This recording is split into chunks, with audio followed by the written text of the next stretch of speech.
We live in a more dangerous world in 2025.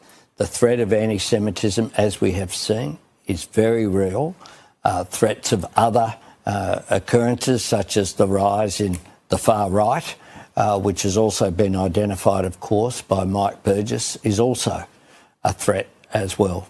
The bizarre situation that just like in the killing of the policewoman at the Capitol building near to the White House, people were Googling the name of both the perpetrator and one of the victims, the young woman, in Israel before the event.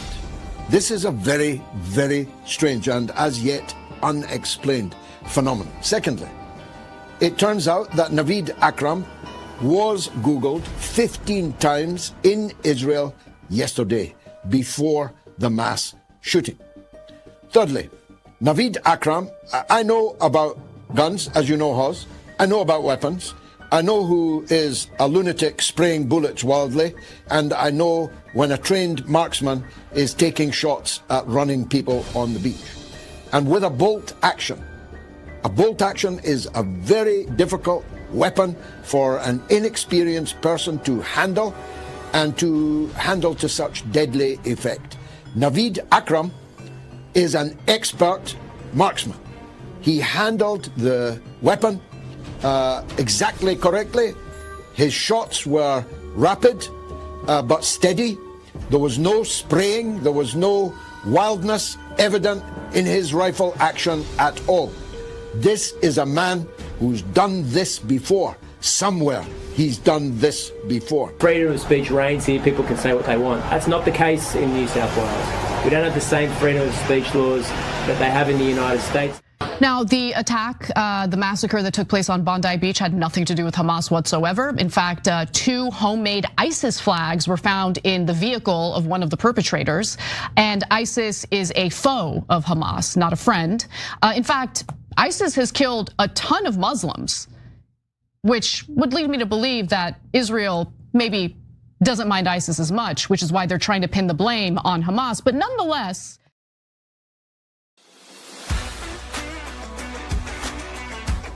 Hi, perhaps you recognize me. It's your favorite president. We will decide who comes to this country and the circumstances in which they come. Anybody in this country doesn't minimize their tax. They want their heads rid. Socialists don't like ordinary people choosing, or they might not choose socialism. The answer is might, because I want to do you slowly.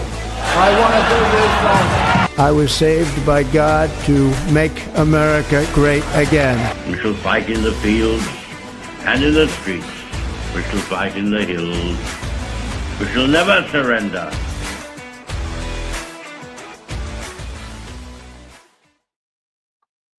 G'day everyone, welcome back to another episode of Commanding the Narrative. My name is Tripp. Thank you to everyone who is watching this.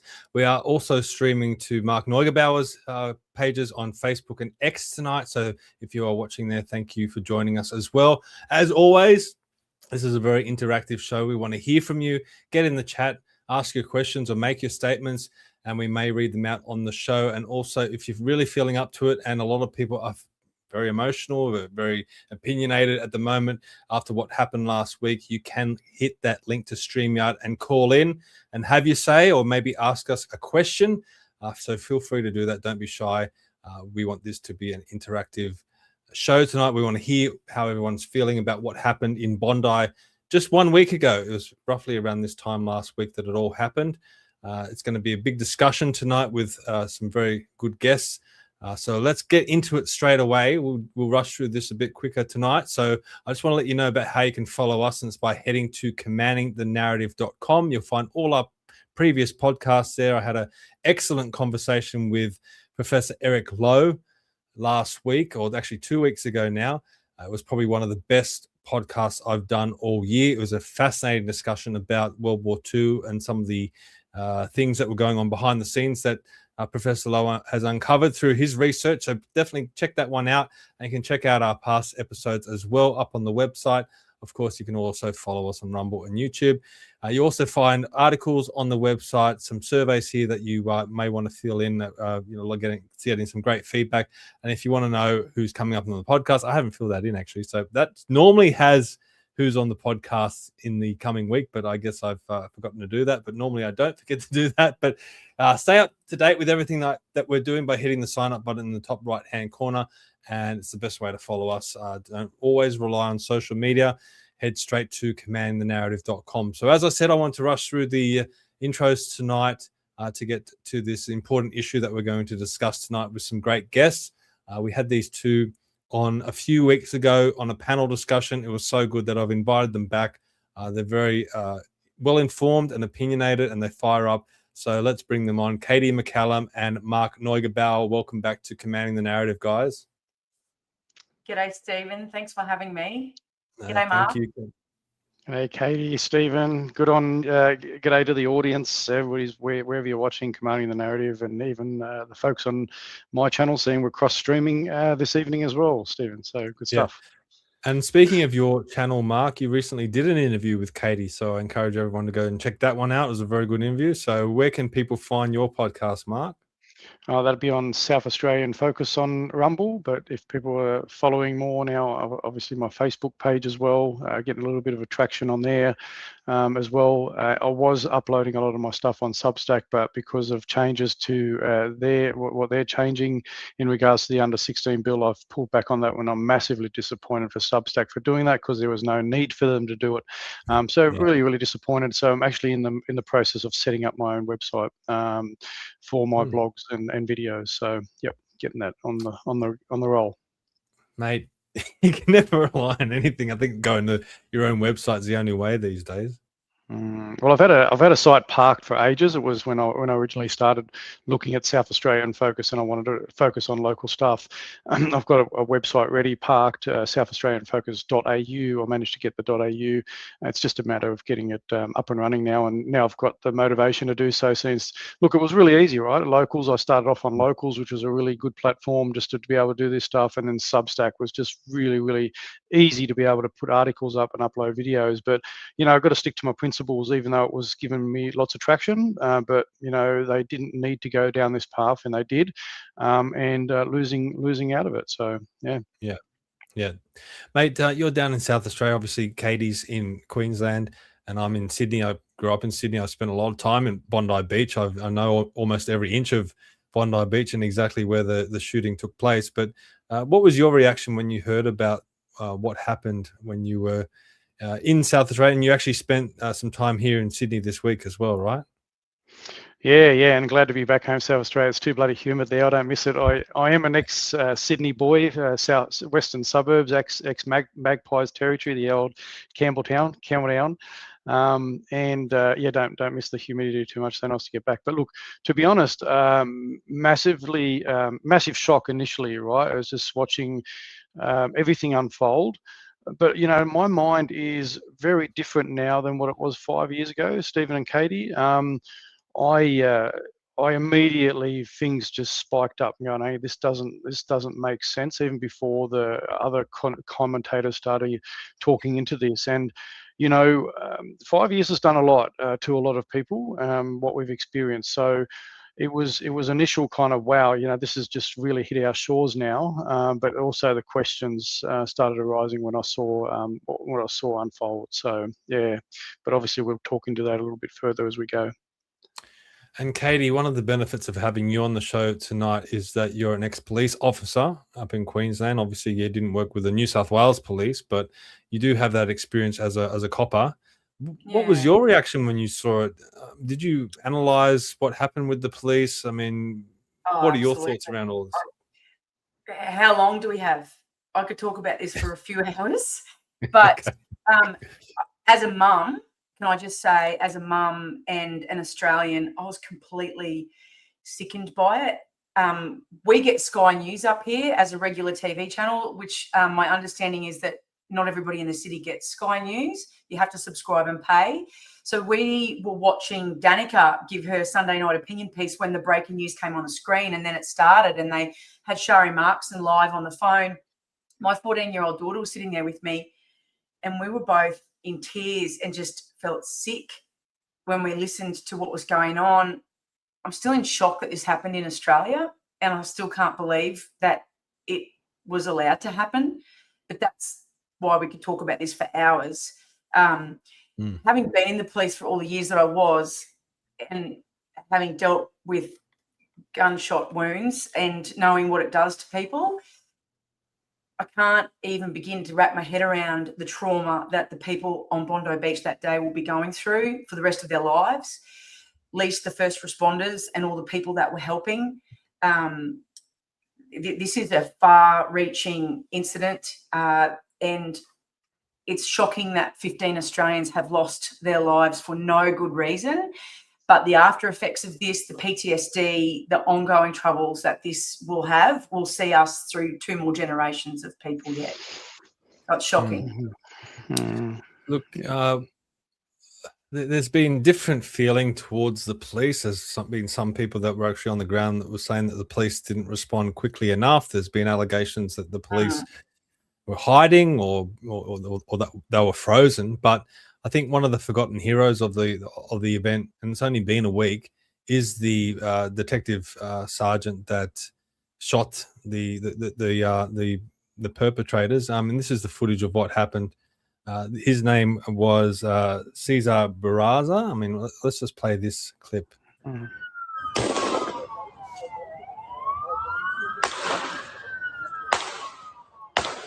A cop who took down an alleged ISIS killer with a shot of a lifetime has been revealed as a humble detective with a simple reason for wearing the badge. Detective Senior Constable Cesar Barraza is the hero officer believed to have fired the fatal shot that ended the massacre at Bondi Beach on Sunday. Barraza is a 16-year New South Wales police veteran and a former cybercrime detective. He reportedly opened fire from about 40 meters as the gunman targeted members of the Jewish community during a Hanukkah celebration at Bondi Beach. Wearing office attire rather than tactical gear, Barraza raced into the chaos after reports of an active shooter. He took cover behind a tree near Bondi Pavilion and aimed toward a footbridge where the alleged attackers were standing. Barraza then fired with a standard-issue Glock pistol, a weapon usually considered truly accurate only at close range. The long-distance hit has... So, it's described it quite well in that video. But tell us about the Glock. You were talking to me off air, Katie, about how ineffective that weapon is. I mean, it's better at close range. Yeah. He's There's a reason why police services are using them. You know, they're very easy to use, but at the same time, I mean, that guy there had been in the coppers for 16 years, so I imagine he's done a fair bit of training. But in terms of their accuracy, in the hands of a police officer who might do 1, maybe 2 at the most rounds of training a year, you're generally lucky to hit a target 15 metres away. I've stood on a firing range with hundreds of police over the 16 and a half years I was in GDs, and there's a lot of police who can't even hit the target at 8 metres out.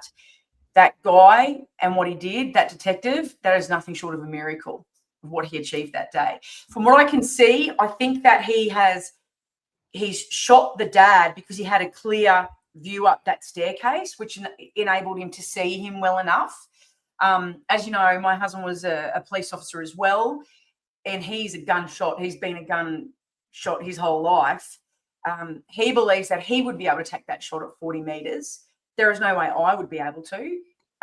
You've got the adrenaline that you need to count for, the fact that you're looking tactically at where you can withdraw to if they start firing a volley of shots on you. You've got to keep your situational awareness going. This guy, I'm surprised there's people not calling from all around the world to get him to join their special forces teams. What he did was a miracle that day, an absolute miracle. Not only that, the bloke's standing behind a tree that's not covering him.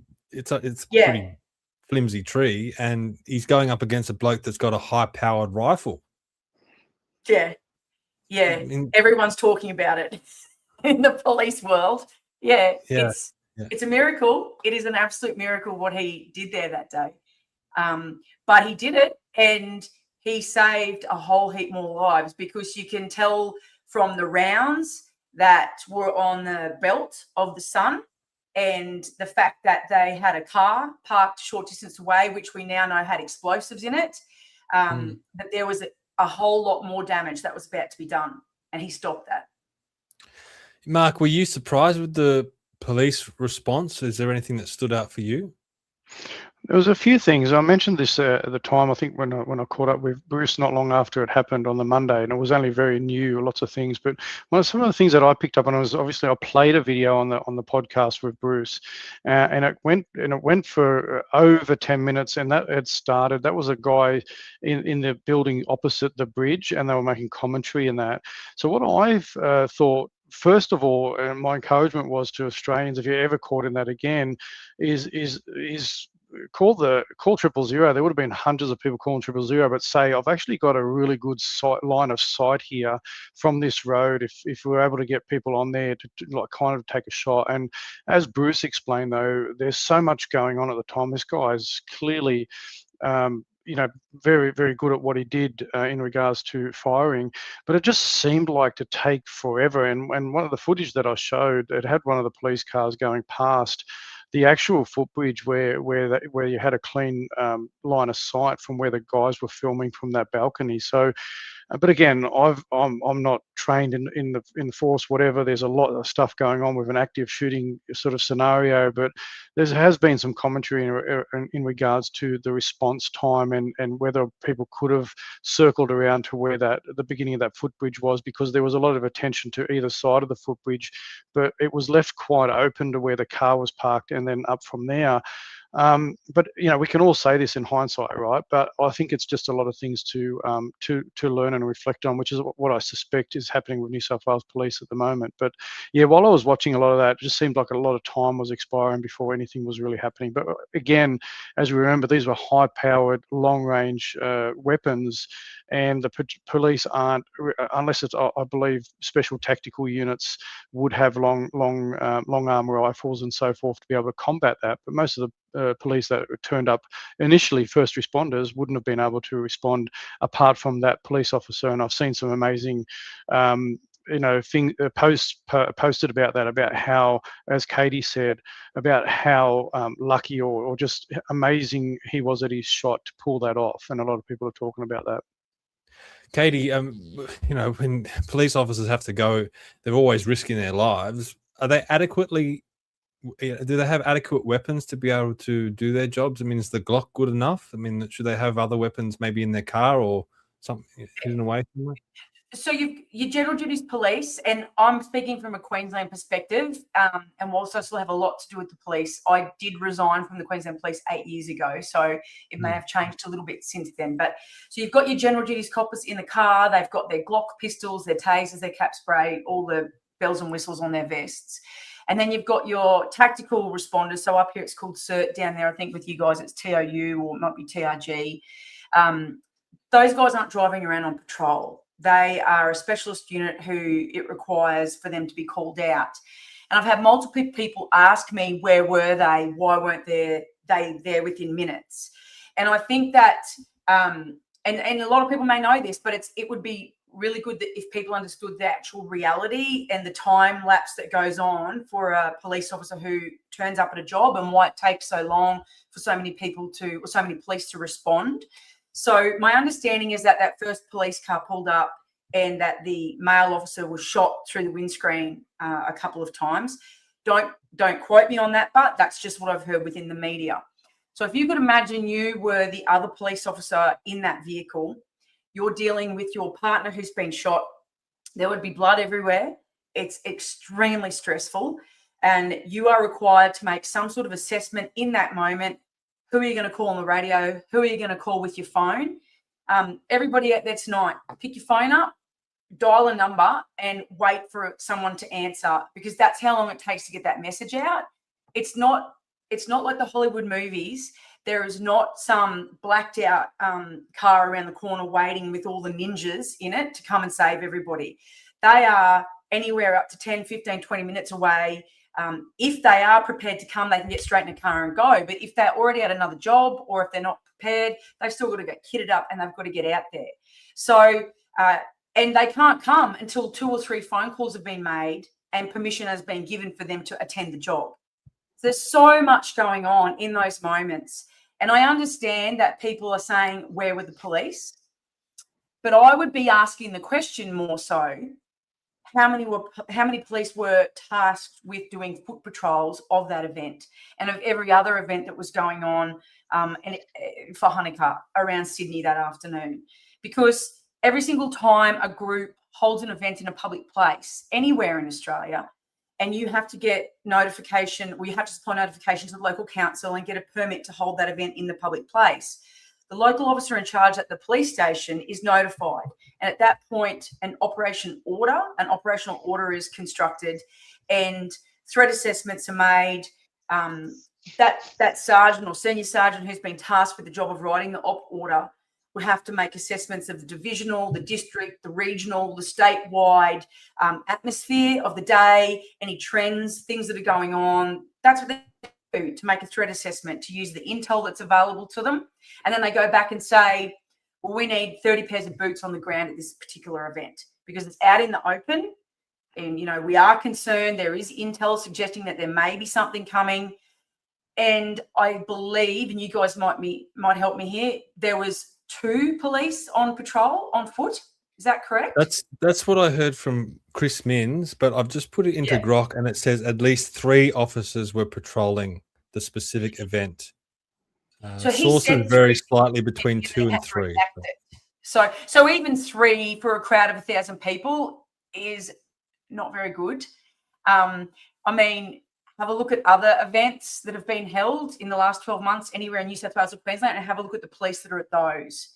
So I would suggest that there would be some questions being asked right now about what was written in the operational order for that event, if there even was one. And I mean, for me, I've worked at plenty of events just like this. We would have 30, 40 police. I attended the March for Australia rally here on August the 31st in Brisbane, and there was easily 60 Queensland police at that event. So where were all the police? I have no qualms to say that the police that arrived, from what I have seen, did the right thing. I'm absolutely horrified at these social commentators all around the world who've put that image of that female officer with her hands up saying that she was surrendering. She was telling people to go back. She was in the line of fire and she was telling people to go back. So unless you've walked 1,000 miles in someone's boots, you just do not make comments like that and say that she was surrendering. But my question is, where were all the police on foot patrol? Because if there were enough police there at that location, they would have been standing in strategic positions. And you get together before these events and you have discussions and you say, well, Sarge, I'm going to go up here, and where are you going to go, Senior, over there? And well, I'm going to take my 4 fellas and we're going to go stand up here on this bridge and watch out. It should have been clear vision of them getting out of that car. There shouldn't have been a civilian couple tackling them and then giving their lives in true heroic form at that first moment when they came out of that car. There should have been police on foot up there who engaged them and took them out immediately. Obviously, there's a lot of attention on, I'm going to butcher his name, Ahmed Al-Ahmed, the hero that disarmed the shooters. And I mean, there's clear footage of him doing that, which I think is great. The fact that everyone's got phones these days and they can see this happening. But as you said, Katy, there's stuff going on that the footage doesn't show. It doesn't show all the people that had already been shot, the blood that would have been everywhere, the chaos. I mean, there was a little girl that was 10 years old that was killed. There was other people that didn't die, but you know, there's still a lot of victims in this. We're focusing on the obviously the 15 that died, but obviously I think there was more, like almost 50 others that were shot and wounded.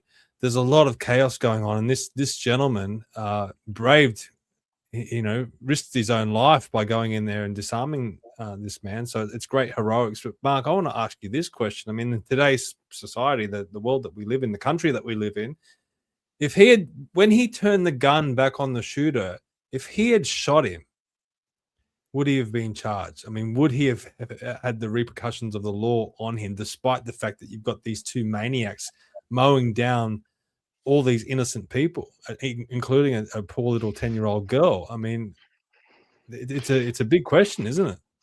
It's a very interesting question. I mean, I feel there'd be so much public outrage if he actually took that guy out, because they allowed him not being shot at the time, allowed him to get back up on that footbridge and continue shooting with his son, right? Yep. So and again, not being there, having all the adrenaline, I don't know what I would have done in that situation. I don't even know whether I would have gone and had a go crack at tackling him. So what he's done is just amazing. To be in that moment at the time to decide not to pull the trigger, it's a massive thing. But I have to feel in my heart of hearts that he wouldn't have been charged. That it would have been seen as like, no, this is self-defense, active shooting thing. You were there, first responder, not a police, but I couldn't see him being charged. You can see. I mean, I'd like to think you can see him thinking about it. You can see how he disarms him here, and you can see it's almost as though for a split second he thought about it. What do I do here? Do I take this guy out, minimize the risk, or am I just bringing more problems to myself later on? I think it comes down to the fact that he has a heart, and it doesn't matter what went on in the moments before. I mean, to take the life of anything, even if it's a deer or a wild dog out here in the bush where I live, it's a really big deal to shoot someone, like a massive big deal.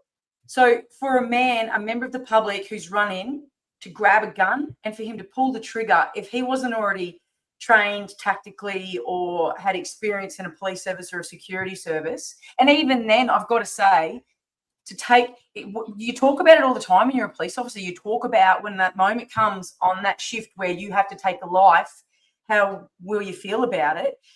Find me a person. There's not many people who say that they'll be able to do it easily, and you will never sleep the same again after you've done it. So I believe that what's happened there is his conscience has kicked in, and that he is probably a man of kindness, because regardless of the blood, regardless of everything else that's gone on, I'd say what he's been thinking to himself is, do I take this man's life? Yeah, because that's what it comes down to. Just on that too, Katy, that was a different weapon to what his son had. That was more of a pump action, wasn't it? So I'm just wondering, straight fire shotgun. Straight fire shotgun. So has that got multiple ammunition inside of that? Like, so is it possible once he grabbed that off him that it didn't actually have anything in the chamber? He may have pulled the trigger and realized it wasn't like, is that a possibility, you think, as well? My understanding is that there's 5 shotgun rounds, cartridges in a tubular, like a tube underneath, and they feed in. And you pull the trigger, and then the next one comes up, pull the trigger, next one comes up. So if all 5 had been used, there may not have been anything there. And I haven't seen anybody be able to zoom in clearly on that image yet to see whether he actually did put his finger on the trigger and pull it. Because there is that moment where you see him aim it and his hand moves, and then it all stops and he reaches for his back pocket as if, oh, it didn't work. Am I going to get my phone?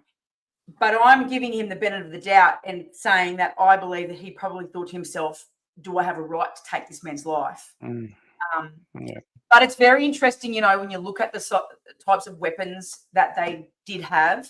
So historically, most Aussies have got, so they've got bolt action rifles. These guys were using these straight pulls that are a recent addition to weapons here in Australia, and they are much quicker at shooting, and you can get more rounds off quicker. So I've had some pretty extensive conversations with my husband about this, and we believe, our personal opinion is that they selected those weapons for the specific aim of being able to shoot quicker. So do you know when they were introduced? Because that was I own 2 guns, but they're both bolt actions. Yeah. When I'm watching that footage, I'm like, my first instinct was, how did they get those weapons? I mean, even if I tried to get guns like that, I probably wouldn't be. So he's got a cartridge in that rifle with 5 rounds in it, and when you fire a round out of your rifle and you have to click the bolt up, load the round in, fire, click the next, click the bolt back down, click it up, load the round in. These straight pulls, the round already comes up on its own. So all he has to do is push it into the barrel, pull the trigger, push it into the barrel, pull the trigger, which is how you see him going click, click, pull, like it's so much quicker. So if he had accumulated multiple magazines and he had them because he had that tactical type hunter's belt on with all those rounds in it. And he had those sort of tactical looking pants. He probably had magazines stashed away everywhere, and he was just drop the mag, whack another one in. Drop the mag, whack another one in. Yeah. Absolutely. Look, despite the fact of whether Ahmed pulled the trigger or not, I think he by far he's a hero, and just along with the police officer, he's a hero, and he showed great courage. He didn't have to do what he did. He could have hid away, and he could have stayed away from it, just like our Prime Minister is doing. He's hiding away, and he's a complete contrast to the heroics that we saw on the day. He's ducked and weaved and whatever he had to do. Here's a clip of one of the journalists take him to task, which is interesting to me because normally they give him a free ride, but I think they asked him a very poignant question. Minister, after the Port Arthur massacre, John Howard went to rallies. He engaged face-to-face in the community, even after the bushfires. Scott Morrison, went down to the South Coast and got some tough feedback. My question is, why haven't you attended any of the funerals? Why have you been saying that you weren't invited? Generally, the process is that the Prime Minister's office reaches out to the families and asks permission respectfully to attend. And will you be returning to Bondi to meet with victims face-to-face, even if that means receiving some really tough criticism? I have done that. I haven't just been down in Bondi on Monday morning when at what is now the large memorial. Very early on, I met with police. I've met with members of the community. I've been to homes in Bondi. Just on Tuesday, I visited the home of Rabbi. I had to cut him off. He drives me absolutely nuts. Look, I did a podcast exactly a year ago with Richard Storch, and Richard Storch called him a weak piece of lard. I think that's a fitting description of our current Prime Minister. But this is something that affects all Australians, not just people living in Bondi, people living in Sydney. He's the Prime Minister of all of us, everyone living here in Australia, and he's representing us around the world. I mean, when you see something like this, Mark, and you see him, not going to the funerals of the poor people that were shot, a week ago, I mean, how do you feel? What's your reaction? And look, every time I see him, I think I see disingenuous. He's just so disingenuous. There's just no, apparent empathy whatsoever. In saying that, look, playing devil's advocate, dealing with something like that, I'd imagine, in a very high position as Prime Minister, when you've got all the security agencies hounding you, you've got the media hounding you, and everything else like that. I haven't held positions like that, so I wouldn't know what it's like to be able to juggle everything. But you'd think your first priority would be to reach out to the community. I mean, he did say that he was talking to rabbis and the Jewish community and so forth. But the welfare of the family and the victims and everybody that was caught up in that tragedy on the day, and getting down there, and like others, I think Josh Frydenberg went down there, and everything else like that. You'd think you'd just go above and beyond, and you'd do your 14, 16-hour days. I mean, he's getting paid a fairly decent package to be the head of the country. You kind of, got to have your team manage those times and that for you. So I think, look, not being in that position myself, but you think your team would make, or you'd make time to be able to be out there and talk to them and to people and see what's going on. But I just see him as disingenuous. He just brushes things off, and there's just no authenticity to him at all. I don't know. What's your thoughts? I don't know. Katy, I guess over to you. What do you think? Are you shaking your head there? I actually heard a really good comment made by Tucker Carlson recently, where he said, any leader at any level, whether it's a leader of a nation, a leader of a team, a leader of a sports group, a leader in any capacity, must love the people they lead. That's the foundational characteristic they must have within their being. They must love the people they're leading. And it is so clear to me, watching him, watching his mannerisms, watching the way he speaks, I have to wonder whether Albo loves Australians, because he was not showing any emotion. And there's that one telling clip where he's sitting next to Chris Minns, and I think there was a rabbi giving a speech, and I can't remember what it was at. And Chris is there, and Chris looks emotional, and he's clapping. And Albanese had a look of utter contempt on his face. Like, I can't believe I have to sit here and be put through this with you people. Show some love. Like, love is the one thing that is missing in the world right now. And he gets up there and he talks about people being unified and we need to come together and wrap our arms around one another. Well, where are you, Albo? Whose arms are you? Where are you putting your arms and wrapping them around? Around yourself, in your bed, sleeping warm at night? While Australians are getting around in fear, which they are, and let's make this obvious what this is about. The Jewish community in particular are in fear for their safety. So where's his love for them? Where's his love for Australians? You know, it's funny. John Howard was interviewed and he was asked that question. How do you deal with the public after a tragedy like this? And he was very candid about it. He said, look, you're not taught this stuff. I mean, you don't know how people are going to react when you try and console them. Some people like to be hugged. Some people like a handshake. Some people just want you to go away. But you have to make that decision based on the circumstances at the time. And you have to have that feeling to be able to do that. And obviously, Albanese, I suppose, doesn't even want to attempt to do that. He doesn't even want to go there. He doesn't even want to try. And I think this goes back to what a lot of people have been saying about Albanese now, is that he's weak. He's weak and ineffectual. I mean, he's not a leader. I mean, he's been put there by the Labor Party because he was there longer than anyone else, really. He didn't really deserve the position. And he's got a lot of smart people behind him that help him during campaigns, but I don't think he's up to the task himself. He's not a leader in the true sense. I mean, we have seen other people step up and I suppose lead the way in different ways. They might not be prime minister, but I think they've been able to handle the situation better than he has. And one of them is, I guess, Pauline Hanson. Pauline Hanson also visited the Bondi area, and she was asked about Albanese in this clip. Floral tributes in the background. Pauline, the fact that the Prime Minister was here very early yesterday morning, when there were very few people here, what does that say to you that he came, he did not speak to press, did not do a press conference? What does that say to you? Thanks, Bondi Joyce. Good work, brother. Didn't he speak to the media? Didn't he speak to the people? No, I don't believe so. That is not the leader of this nation. You know, if you're for this, then face the people. Do you think he feared the reaction here? Yes, he did. He did. He did, but that doesn't matter. You know, you earn up, you turn up, you fess up, you pay up, you correct. You don't. If you can't, did you fear the reaction? Did you think that maybe might have been a hostile crowd? And are you surprised by the welcome? No, I thought that. To be honest, I thought Pauline's it was going to be very well received, and I think that. But I think that even when not, you turn up.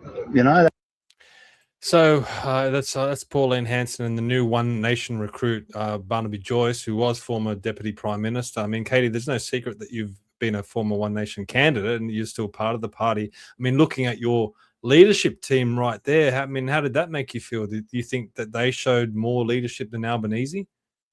Yeah, absolutely. And I can tell you from personal experience on multiple occasions with Pauline Hanson, she does love Australians and she loves Australia. It's the one thing that drives her to continue being where she is. I mean, how many other 70-year-olds are doing what she does and been doing it for the years she's been doing it? And even after imprisoning her, regardless of what you think about the reason she was there, she was released and she still kept going because she loves this country. And the only person who will ever lead this country properly is somebody who loves the country and loves the people in it, loves every single person in it. And I know for a fact she does not give a shit about what people think about her. If she knows that she needs to be somewhere and people need her and she wants to offer support and help, she will go. Everywhere she turns up, she has no security with her. She doesn't have a bunch of photographers and staffers behind her. She turns up on her own with maybe one person ever. And that's because she trusts her position in this country will be received well everywhere she goes. Were you surprised with how she was received when she went to Bondi? Yeah, in honesty, I was.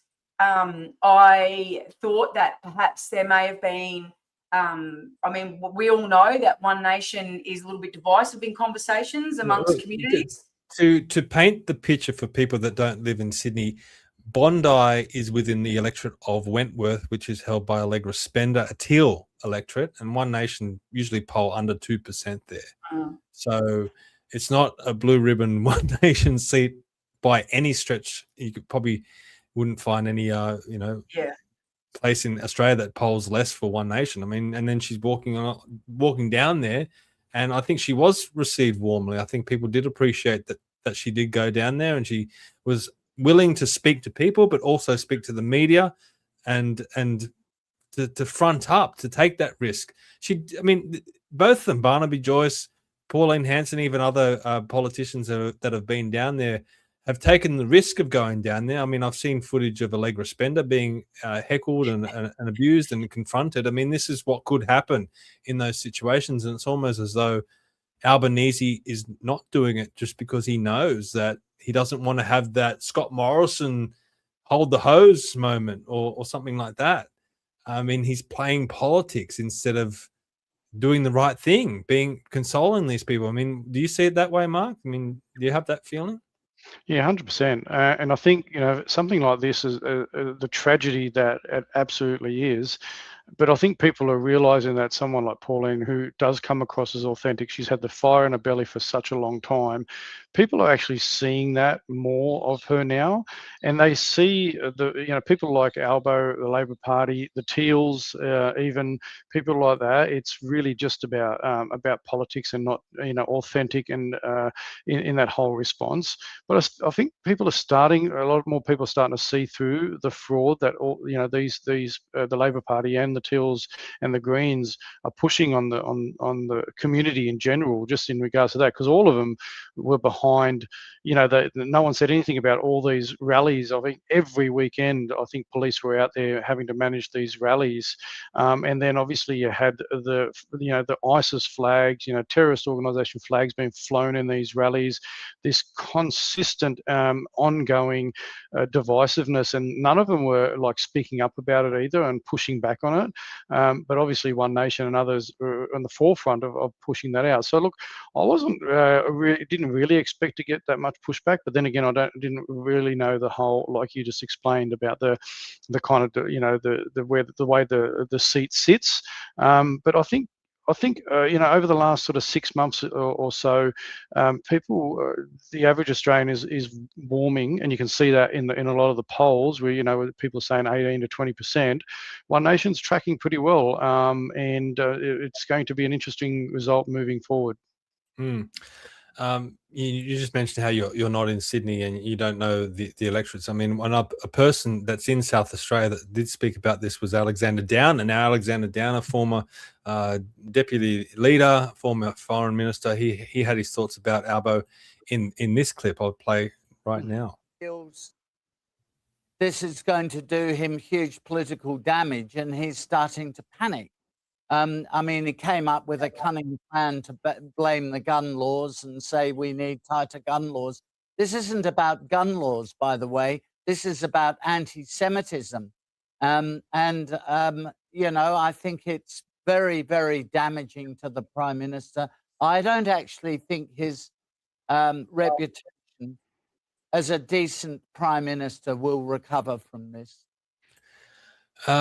Obviously, he's in the Liberal Party. He's playing politics to a point, trying to kick Albanese while he's down, which is, I guess, standard procedure. But there's a lot of truth in what he's saying. I mean, do you think that, people say that people don't have long memories in politics and we're a long way away from the next federal election, but do you think people will remember this moment? Do you think Albanese's leadership has taken a hit?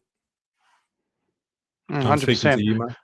Yeah. Look, 100%. I mean, when you look at public polls, right? Through COVID, there's so many polls, not just polls, but petitions that have been going around for various things, right?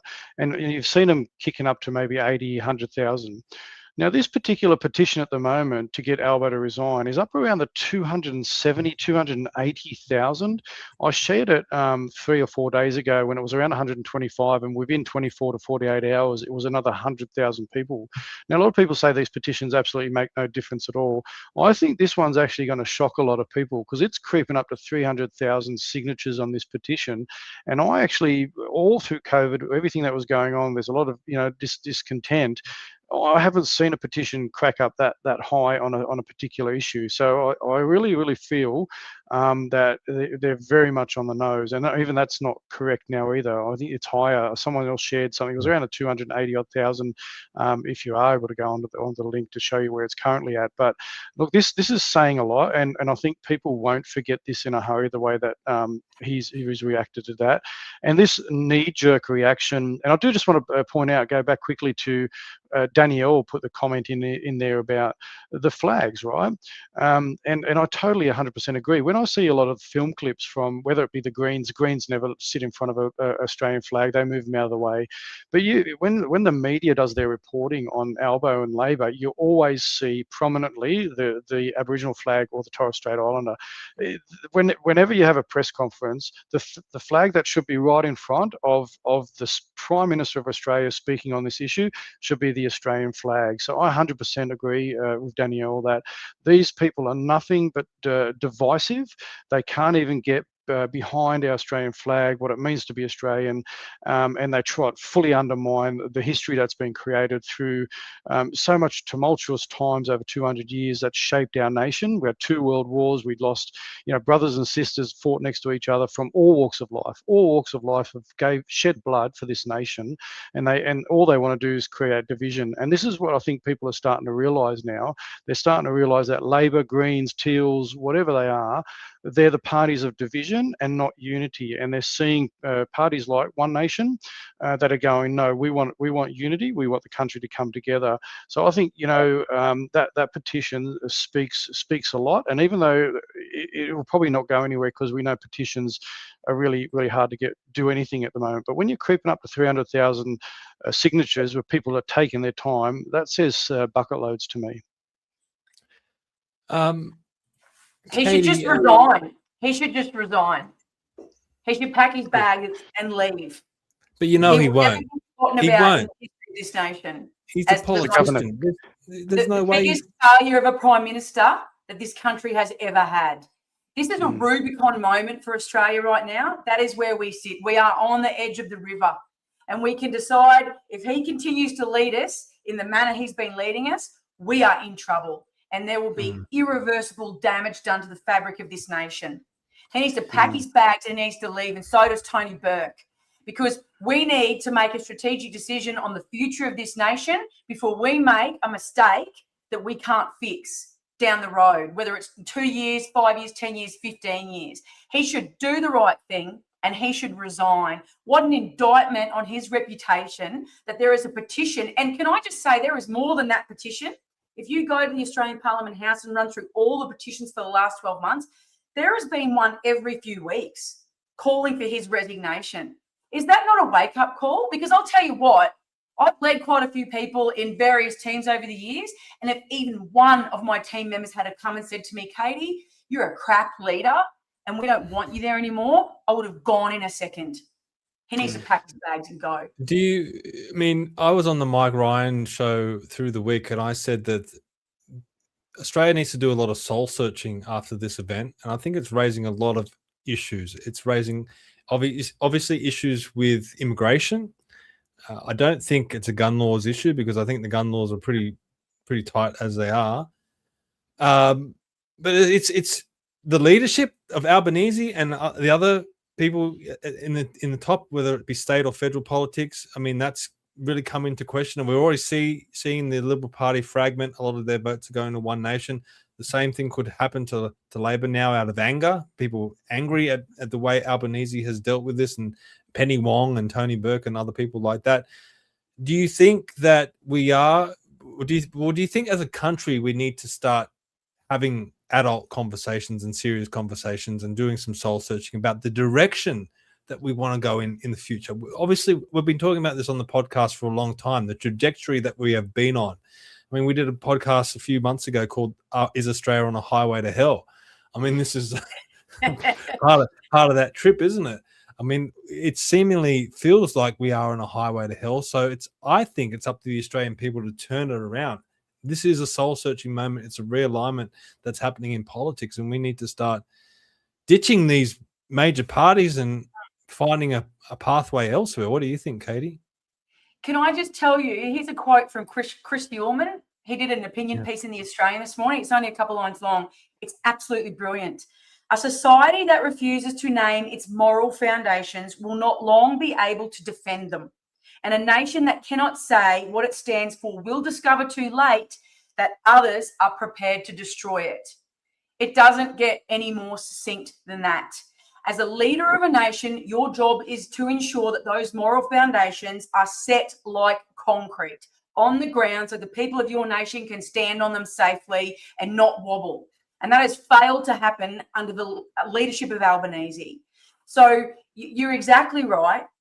People will move their votes. It is absolutely heartbreaking that something like this has to happen for these conversations to be had amongst Australians, but they do need to be had now, because what we've discovered is that we've put people into positions to run this country, whether it's the politicians, the bureaucrats underneath them, and the thousands of spin doctors and other people that work for them. They are failing to keep our moral foundations strong. And that is what this comes down to. So if we don't have strong moral foundations and Australians don't know what we stand for in this country, how can we protect it? And when people from outside this nation see that our foundations are weak, they will destroy them. So Chris and what Ullman it does is it exposes chinks in the armor, issues that might have just been sitting there simmering and now come to the forefront. You know, immigration. You know, whether we accept mass immigration, although even the policy of multiculturalism. You know, these policies, like anything, have consequences, and we are seeing the consequences of that right now. I mean, I think I saw a clip of your premier in South Australia, Mark, talk about the benefits being, variety, the different varieties of food, and that's one of the benefits of multiculturalism and different things like that. But obviously there's consequences, and we've seen the consequences of it now. Do you think this, I mean, I know you're all the way in South Australia, it doesn't feel as raw as what it might feel here in Sydney. Do you think this is going to have an impact on the upcoming South Australian state election? I know it's not, the South Australian leadership is not involved in what's happening here in Sydney, but do you think there's going to be an overflow effect on what happens during the election? Look, it'll be really interesting. I think, obviously we've got a pretty strong team here in South Australia, even with One Nation. I know Carlos personally. I know Rebecca Hewitt, very strong, both very strong people with One Nation. But there's also some other conservative sort of right-leaning parties that have put their hand up as well. I know they're going to go hammer and tongs towards Peter Malinauskas. Now, we've got to remember that Labor's Labor, right? So Peter Malinauskas and Anthony Albanese worked hand in hand with the under-16 social media bill. We've got to remember that this has come out of, that's Peter Malinauskas' little baby, right? The under-16 censorship and the bill for the under-16s there, and it's then been adopted nationally, and he's gone really hard on that. So there's actually quite a few topics that will undermine him going forward in the election, with a lot of people looking at planting their votes elsewhere. And even though we're so far away, obviously he's felt it enough of a thing to go out and go out and see the Jewish community, which rightly should have as a leader of a state, and obviously show them that he's got their support and so forth. But Labor's Labor, right? We can see right through it. It's very much socialist, communist, Marxist ideologies that are built all the way through their party, and people are waking up to this stuff. But this whole thing, there's no difference here in South Australia with Labor and Malinauskas as there is here nationally with the Labor Party. They're the party of censorship. They're the party of hitting people up with mis and disinformation. They're the party of like divisiveness. This state here is ramming ahead with a treaty voice to Parliament and all that. So these are all the things. Again, we're a state that voted 65% no, yet they're ramming it through anyway. I'd be very surprised if the centre-right Conservative parties that I'm aware of, which is obviously One Nation, Fair Go. You've got United Voice Australia with Mark Aldridge and other. You've got families and that as well. So there's a few that are going to be pushing back pretty hard on Peter Malinauskas and Labor between now and March, and there's a lot of fuel and a lot of ammunition to be able to do that. You mentioned the South Australian Voice. Mark just penned a very important article, and we've posted that on the Australians for Better Government website. So if you want to head to australiansforbetter.com and scroll down to this point here, latest articles, it's just that one in the middle. Just click on that and read that. It's a very important article about the South Australian Uluru Statement, recognising history without redefining equality. It's a very important article, so check that out from Mark. But I think you raised some good points about these state leaders, particularly the leader in South Australia, but also the one here in New South Wales, Chris Minns, pushing ahead with their agenda, using as that saying goes, never let a good crisis go to waste. And it seems like Chris Minns is going to do that. It's almost as though he had some of these bills or legislation sitting there, ready to go, ready to pounce on as soon as one of these crises came along. Believe it or not, Mark Latham has resurfaced. I mean, not that he's resurfaced, but I guess people are paying attention to him after everything that's happened. He put out these tweets on X, and he wrote this one here. Why has the Minns Labor government got a bill before New South Wales Parliament banning neo-Nazi ideology, but nothing tomorrow in the special pre-Christmas sitting banning radical Islamic extremism promoting terrorism, Islamic hate preachers indoctrinating young people to become jihads, practices that prevent the nature of Islam to turn into a dogma of hate, violence, and martyrdom? Forget all the purest words of sympathy about Bondi by Labor. They are not fair dinkum in standing up to radical Islamic terrorism. So for people that obviously are not in New South Wales and they don't know, Chris Minns has recalled New South Wales Parliament next week to start pushing through some of these laws. I mean, it's only been a week since this happened and they've already got the laws ready to go. I guess Mark Latham has read these laws and he's seen what's in them. He also put this post up on X as well. He wrote, incredibly, there's nothing in the Minns government's terrorism bill before state parliament tomorrow that's directly relevant to the way in which the two Akram ISIS jihadis shot up Bondi. It takes a special kind of political cynicism to exploit the Bondi tragedy by using it as a mechanism for legislating a wish list of unrelated draconian measures. But that's Ho Chi Minh's for you. Adopted new nickname. We're going to call him Ho Chi Minh. But he's bang on the money. I mean, whether you agree with what Mark Latham has done in the past or not, he's still a credible political operator, and he's hit the nail on the head. He's actually gone through and he's read the legislation and he's pointed out these points. I mean, this is what the legislation's meant to be all about, but it's about attacking all these other areas. And we can see Minns already lining up to go after gun laws and going after free speech and going after he doesn't want people protesting anymore. I mean, these are issues that should be put to the people. I mean, you're taking our freedoms away. This punk, this fool. I mean, everyone praises Chris Minns about being an effective political operator, but he's not a good leader. He's I mean, if this is what he's going to do to the people of New South Wales, take away our freedoms and erode our freedoms, he is one of the worst leaders of all time, in my opinion. I mean, he should hang his head in shame. I mean, Katie, what do you think about that, hearing that all the way up in Queensland? Oh, well, look, can I just say that we're probably a little bit luckier than the rest of Australia up here, along with the Northern Territory, because we've got Liberal, the Libs in power. But everybody needs to be reminded that once those freedoms are taken away from you, you're not going to get them back.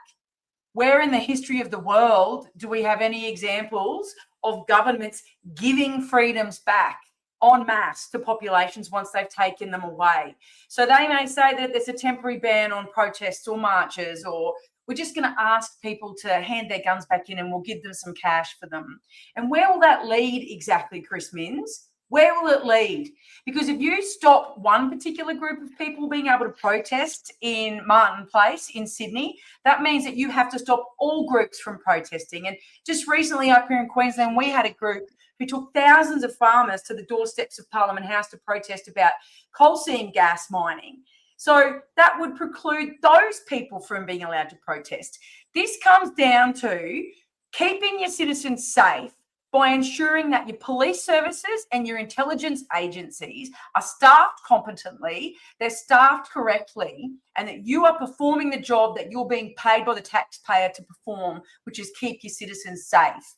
It shouldn't matter about what's in hate laws or who wants to protest. The fact of the matter is that if somebody comes out and protests and the message they have is of hate and what they are doing is committing a criminal offence, well, first of all, they shouldn't have got the protest application through anyway. But second, we already have powers across all of our states to deal with offensive material. So why do we have to load up the legislation with more sections? I find it ridiculous. And what I think these politicians are doing is they are creating work for themselves so they can act like they're busy, so they can tell everybody they're saviours because they created these new laws in this time of fear within Australia, and we saved you. We came in afterwards and we made Australia a better place. They're not going to make Australia a better place. They're destroying Australia. We're going to end up like Great Britain. We're going to have people being locked up soon for standing outside a church singing Christmas carols, which is what happened recently over there. Yeah. The police officer told that woman who got locked up that she was not permitted to sing Christmas carols outside of the church without a permit. Do we want that in this nation? Because I certainly don't. I didn't sign up for that at all. And I don't know if you guys feel the same way, but that is where we're headed. Once this creep begins, it will not stop. These guys need to be stopped in their tracks right now. Australians need to be able to protest. They need to be able to march peacefully to get their message out to these politicians so they understand they work for us. It's not the other way around. And of course, they always come after everyday Australians because we're the easy target. So they're taking away our ability to protest. I mean, Albanese is now talking about a gun buyback scheme in this article here. We don't know what the details behind that is, but who knows what that could what that could lead to? But it seems like by us, Stephen, the taxpayer, will have to pay for this. Yeah, exactly. Exactly, you're hitting the nail on the head. But here's the thing, right? Some people might say, and I fell into this trap as well. As I said, I was on the Mike Ryan show through the week, and I was having a discussion with some of the other panelists before the show, and we're talking about Min stopping the protests from going ahead, and obviously, pro-Palestine protests or whatever it might be. And I fell into the trap of saying, yeah, well, it's probably sensible to take the heat out of it all. And I caught myself and I thought about it as the show went to air. And I'm like, hang on a second. No, they shouldn't be taking our freedoms away, despite what the circumstances are. Like, I think, aren't we all meant to be Australians? Like, we're meant to celebrate immigration and multiculturalism and all these things, but at the end of the day, we're all Australians. Well, then why do we have to accept all this hatred coming in from overseas, and now we have to deal with it? If we were all Australians, then we should all have the right to protest peacefully.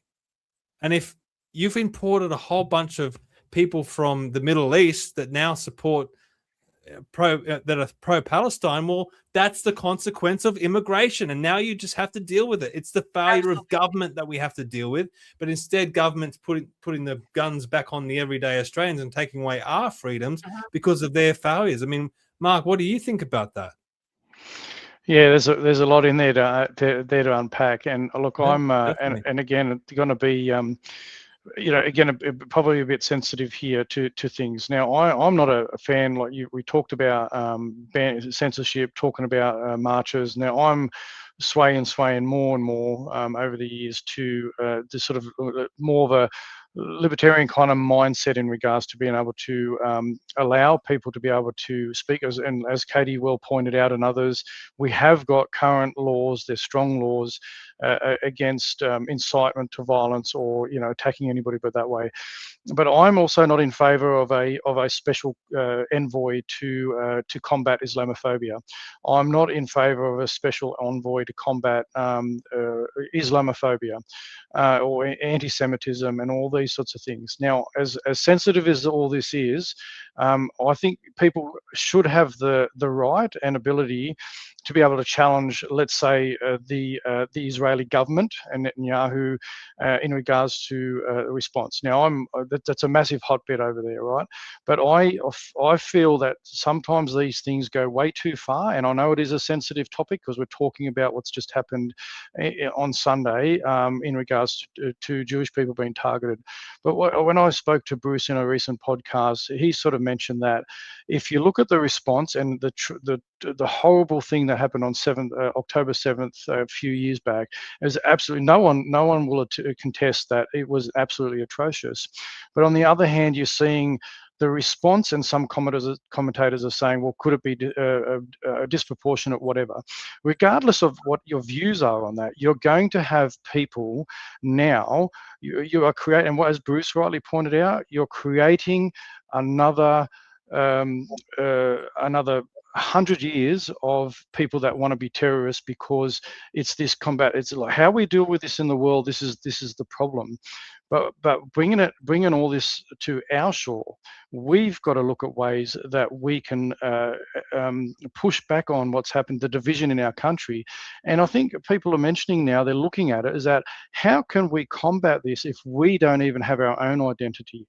We are Australian, we have a culture, we are not multicultural, yes. We are multi-ethnic, and we were shaped over 200 years. Now, I understand, and I'm not diminishing the fact that we've got an Aboriginal history, but we've also got a colonial history and a free settler history that molded with that history before. And as I said before, we shed blood. They shed blood on the battlefields, shoulder to shoulder. They didn't care about where they come from or who they were. They were Australians. They fought under the flag, and the governments, even Labor, Liberals, has been absolutely useless in this. Labor, Liberal, and everybody else has created this hotbed in this country where there's no patriotism. So we don't have enough guts to turn around and say, you know what, that's a shit fight that's happening over there in the Middle East. It's absolutely atrocious. It's probably not going to be solved for another 100 years or possibly even 1,000 years because they've been killing each other. And the more you continue to bomb the shit out of people and kill innocent people, you're going to create another round of people that hate each other, right? And this is not me picking sides. I'm not about picking sides, mate, right? I'm a Christian. Our nation was founded when our constitution come together under Almighty God, with the blessing of Almighty God. We're a Christian nation. Whether people don't like that anymore, 98% of people in this country were Christian back in 1901. Now, obviously, that's dropped, but in our constitution, we still say in that. If people want to change that, that's what referendums are for and all that sort of stuff. At the end of the day, we've got to get back to our roots in this nation, come under one flag. And this is coming from someone, I'm a migrant from Germans, right? There's lots of stuff people could be throwing mud at me for just for having German heritage, right? I love this country. I love this flag. I love the people that are in it, and I'm sick to death that people have to be, divided by everybody else's issues. And until we can get unified as a nation, we're going to continue to have this vision, and we'll continue to have weak leadership unless they actually, grow some kahunas. And look, to be honest, it looks like Pauline Hanson's probably the only one nation that's actually doing that. But that's just me. Look, this is the consequence of bringing in the people from different parts of the world. They're bringing their conflicts with us. But Katy, I mean, in the past in Australia, we didn't have to worry about hate speech laws. We didn't have to worry about laws banning protests. We didn't have to worry about gun laws because the Australian culture kept everyone in check. I mean, we're losing that. That's what we're losing. I mean, even little things like I go to Central Station, I try and get off the train. Back in the old days, people had manners. They would step back to allow the people off the train so the system would work better. But now people just barge in front of you, and there's usually the old white guy standing to the side with his head down, letting everyone go on and off. Or there's this mad, like, combative force, like people coming on, like little things like that. we're losing our manners, we're losing our ethics, we're losing our values. And this is the stuff that used to hold the society together. People didn't go down to Bondi Beach and blow each other's brains out through hate, because the culture kept everyone together. I mean, I know you're an old school Aussie living up in Queensland. You see that a lot more than the rest of the country. Do you think I'm on? Do you think I'm hitting the right? No, I think you're spot on. And you know, I heard, and this is in relation to radical Islam, but it relates to everything. So Raymond Ibrahim, who was a Muslim and left the faith and speaks openly against it now. He's a very well educated man, and everybody should look him up and look into what he has to say. And he made the comments that Australia, Great Britain, all these nations, we don't have a problem with radical Islam or the disruptions of our way of life because of that. We have a problem that's been caused by incompetent politicians who dropped the ball. And that relates exactly to what you're saying, Stephen, because our society, the culture of Australia, what we've all grown up with, what our parents, our grandparents, our great-grandparents all worked hard for, every single person in this nation has worked to make Australia the way it is. It's been softened and weakened because those foundations are wobbling under the leadership of incompetent politicians. And they're the ones who've opened the borders and allowed mass migration without the correct security vetting and the correct checks. They're the ones who have not been continuing to keep Australia as a cohesive nation and bring us all together. You know, the fact that there's an argument about things like Australia Day and flying flags and whether you should stick ads about eating lamb chops on the TV, that is bullshit. This is Australia. We are one nation, we're one people under one flag, and we need to start looking after each other and looking after ourselves. And we have watered down this country, and that is why you are finding that you've got people who don't follow those basic tenets of morals and manners, because we've just let too many people in here who didn't want to assimilate with that way of life and the culture that we held so dearly as Australians. And the people at the base of this problem are politicians, people who allow this to happen. Like Raymond Ibrahim says, there is no problem with radical Islam in the world, because we go and look at countries like Poland and Hungary who didn't allow them in, the radical Islamics, they don't have an issue. So we have a problem with incompetent policies and incompetent politicians, and that is where the problem comes from in every aspect of this society. Look, all of us, the three of us here are committee members of Australians for Better Government, and we put out a press release through the week, and I started that press release off in one of the quotes of it by saying that ABG is loath to politicise the tragic shooting at Bondi Beach on Sunday, but unfortunately the incident is a clear failure of governance. And the whole purpose of this press release is to push for our proposal to introduce plebiscites on immigration. It should be put to the Australian people, the immigration intake that we bring in. We should be, the Australian people through a plebiscite should be setting immigration intake. It should be up to the Australian people, not these politicians who have sold us out. They've sold us out. I mean, I don't know what deals they've got behind the scenes or what ideology they lean towards, but they're not working in the interests of the Australian people. And it should be put to the Australian people. The Australian people have never, ever been asked whether they support mass immigration policies. And if they do, then let everyone in, open the floodgates. If that's what the Australian people want, that's what the Australian people want. But I suspect that the Australian people will want tighter restrictions on immigration. They want to control immigration, just control it. I mean, you don't have to stop it. Control it and set it up in a manageable way. But unfortunately, there's some things that we can't control. And that is when we put the StreamYard link in the chat, we can have all sorts of different people call in. We've had someone call in now that we are not going to be able to control at all. Mr. Richard Storch. Unfortunately, I can't unmute you, Richard. You have to unmute. Yep, we've got you now, mate. Yeah. It's an interesting chat tonight. My guess is that the upshot of the Bondi massacre, which is what it was, and it could have been so much worse, is that people will be far less inclined to give the government the benefit of the doubt, and they're going to become more and more vocal about wanting to have a things like a selective immigration policy. And I mean selective because I don't really see how we can take more than 50,000 people a year. You might be able to stretch it to 100,000, but it's not going to be much more than that because that's how many houses we're building a year.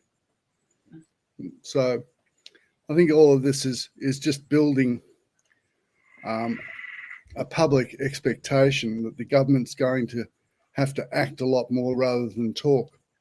Anyway, Richard, let me put this to you. If Australians for Better Government was successful in bringing these public plebiscites into place where the Australian people would have to set the immigration levels, what do you suspect the result would be? Do you think the Australian people at large would support immigration, or would they want it more tightly controlled?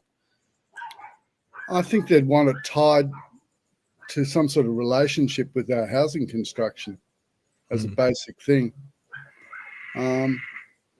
There'd probably be other measurements, but really it needs to be done on a basis of contribution by whoever's coming here in terms of capital or skills. And it should be a very dry debate. There shouldn't be any reference to ethnicity or religion or anything else. It should be purely about skills and capital. And if someone's bringing in lots of one or the other or both, then they get to advance down the queue, get to the front of the queue. So, right. Maybe we could just have the first question, Richard. Just tick the box. Will you be a patriotic Australian citizen? It comes down to assimilate. Assimilate is the key thing. It's like this is our culture. This is Australia. This is how it was formed. In order for you to come over here and do what you need to do, you need to assimilate. And one of the little things with me is that if you're going to be given the privilege of coming to this great nation, and it is an amazing nation, is at least make the effort to learn the bloody language. How can you get by day to day if you come here and expect to live here for God knows how long? You need to be able to speak the language, converse, and everything else like that. I mean, that is a no-brainer. And I think skills is a key one, like Richard said, but also like you said, housing and all the other infrastructure that goes with it. You only have to look at all the hospitals around all the states buckling under the pressure of health and all those sorts of things. So you need to be able to bring it back to be able to say, okay, this is what we need. This is what we're targeting, not just randomly go, because we need so many votes at the next election, we're going to bring in these type of people. Well, if we need to be able to, have collect more taxpayer money. So we're going to bring people in because we want more taxes, not because it's buckling the economy, right? Like this is how they think, not what's in the best interest of the nation. That's what it's all about. Well, perhaps you're talking about some kind of plan like Albanese reckoned he had 4 years ago. Which we've never actually seen, this much vaunted plan that he got elected with. Is that like Richard, the $275 cheaper electricity that we'll all be getting? It's great, isn't it? I think that was just a random highlight. Richard, of course, we're going to have you on the podcast next week to do our annual year in review, which we did last year. But while I've got you on the show now, I know we're going to discuss this next week as well, and we'll probably get into a big argument about it, which I'm looking forward to. But what was your initial reaction when you saw the footage coming in from Bondi last weekend? I just thought it was incredibly predictable. I mean, if you tolerate intolerance, this is what you get. And I think it was a remarkable achievement from the elements that are most divisive in our society, that they managed to get the trifecta of having a demonstration on the Opera House and then on the Harbour Bridge and now on Bondi Beach. It's quite an achievement. Yes. So, look, I mean, they've managed to get 3 national icons all in one. Where do you think? I mean, as I said before, I think this is going to be a soul-searching moment for the country. I think it needs to be, whether politicians allow it to be or not. Where do you think the conversation needs to go next? What should the Australian people be focusing on after this event? Well, I think they've got to, first of all, take into account the dramatic lack of leadership the total lack of responsibility that the government has taken, because the government has basically allowed everything that's happened to happen. They've enabled this whole situation to develop. So that's the first thing, for sure. I've lost you, Steve. No, you're there. We're just we just got your big face up on the screen. Listening to your words of wisdom, Richard. Yeah. Oh, come on. We're sitting in silence while we're Mate, listening. you look like you're in a school dorm or something like that. Like you're boarding in a little studio in Ultimo or something like that, going to university. Same old place. Where we'll be next week. How many bottles of wine are you going to drink before it starts next week? Yeah, can you be on the wines next week? Okay, I'll be on the wine. All right, Richard, we'll let you go. Thank you for calling in. Is there anything else you want to part with before we let you go? No, not really. I would reflect on the absolute impotence of the Teals in dealing with this. They have made absolutely no contribution other than to reaffirm their support for a two-state solution. So, I thought that was a typically baseless and insubstantial sort of contribution. Typical. Yeah. All right, mate. We'll see you next week. All right. Look forward to it. Right. Thanks for calling in. See ya. Right. See you, mate. I guess I'll ask you, but as we'll finish up, thank you guys for giving me your time tonight to talk about it. I mean, this is a very emotional and complex issue that we've been discussing. So thank you for your honesty, both of you. But I guess I'll start with you, Katy, talking about the soul searching that needs to happen in Australia, here in Australia, about the direction of where we want to go as a country. Obviously, what happened in Bondi is a very confronting issue. We didn't want to ever have to believe that this could happen in Australia. Obviously, we had the shooting at Port Arthur back in '96, but there wasn't as much footage as what you can see now of what happened. What are some of the things for you going forward? What should, if you could just tap everyone in Australia on the shoulder and just whisper in their ear, what are some of the issues you think they should be focusing on going forward? I think one of the biggest issues that we have right now, particularly because of the leadership of the nation, is that a lot of issues are being conflated. People seem to, jump to conclusions. This happened at Bondi, it's a gun issue. And it's not a gun issue, because guns don't kill people. People kill people. And if that was the one message that I could get out to every Australian, it would be to take a step back, not conflate issues, not join two completely different things together and think that they've caused each other. This is a time that we need to give reasonable thought to everything that's going on and not jump to conclusions. Absolutely, keeping peace and safety for all Australians is paramount. And the most important thing is that we know that our government, our police agencies, our intelligence agencies are doing that. But if we conflate issues and if we use social media to cause divisiveness, and if we whip up people into a frenzy without using facts, we will just contribute to what's going on. We were always taught, while I was still in general duties policing, that you would arrive at a job and you would see what was going on. There's always 2 or 3 parties involved, and you got the facts that were available to you at the time, and then your job was to bring peace to the situation. And you bring peace to the situation by separating the parties and taking the oxygen away from them, taking the oxygen away so that they can't scream at each other, so that you can calm everybody down. So we need to remove the oxygen from these situations, and we do that by not conflating issues and not getting our wires crossed about what's really going on here, and putting the emphasis back on the people who are in charge, making sure that they keep us safe and making sure that they show love and leadership.